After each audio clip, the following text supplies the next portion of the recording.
பார்வதியின் சக்திதானே வேலன், சிவசக்திதானே வேலன். அண்ணனவன் கணேசன், கண்ணனவன் தாய்மாமன். அண்ணனவன் கணேசன், கண்ணனவன் தாய்மாமன். மாமனுக்கு பிள்ளை இல்லை, மருமகன் தான் திருமகன். மாமனுக்கு பிள்ளை இல்லை, மருமகன் தான் திருமகன். கந்தன் காலடியை வணங்கினான்.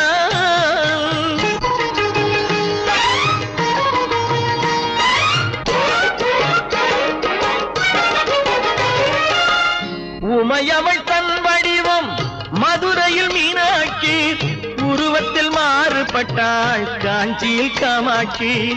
உமையவள் தன் வடிவம் மதுரையில் மீனாட்சி, உருவத்தில் மாறுபட்டாள் காஞ்சியில் காமாட்சி.